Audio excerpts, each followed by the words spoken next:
Hey folks, David Frost, LazyGapTrader.com. In this video, we're talking about day trading, but more specifically, we're talking about gap trading. And in this video, we're going to narrow it down to just gap fill trades. Now, what gap fill trades are, which is the second component of the course that I teach on gap trading. First is the morning gaps, and the second component is gap fill trades. And this is a great example of a gap fill trade. But the irony of it is this is one of two stocks this morning that were on the morning gap trade list that came back to fill their gaps. So it's quite interesting how this works. The gap trading strategy sometimes works in the morning gap trades, sometimes works in the gap fill trades, and sometimes works on both. And that's the beauty of the strategy, is it gives you a different look at the market at different points during the day. Before we go over this trade in detail, let's take a look at the email that went out to subscribers first thing this morning at 9 o'clock a.m.,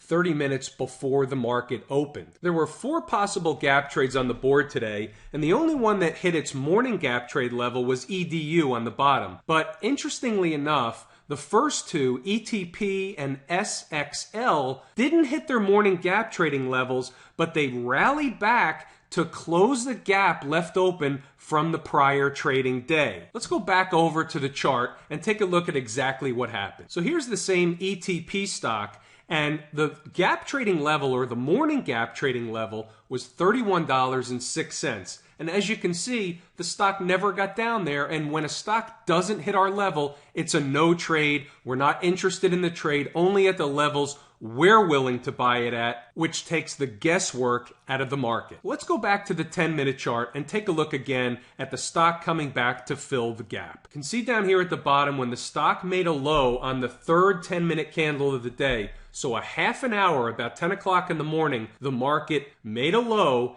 and began to rally up, and you can see what happened. This is the gap left open from the prior trading day. The actual gap fill level was at $34.33, and the high of this candle happens to be $34.37.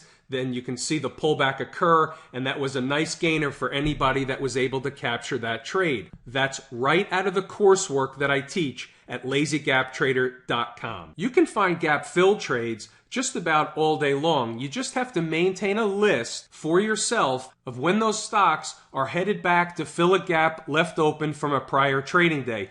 Also, in addition to that, what I do is the heavy lifting for you, and I provide that list each and every day to my subscribers. That's a new part of the service, and it's really here by popular demand from members asking for a gap fill trade list, not only the morning gap list. So let me go back to the email that went out to subscribers and show you exactly what I'm talking about. Now, if we just scroll down a little bit, you'll see what happened today. What I gave was 21 names, 21 stocks that were within 6.5% of filling a gap level. Each and every day, I'll give a fresh list of stocks that will usually be around 5 or 6% and less away from filling a gap. That gives traders an extra opportunity to eyeball some trades that may come to fruition later in the trading session, first thing in the morning. You never know when these stocks will hit their levels, but it gives traders another series of trades and opportunities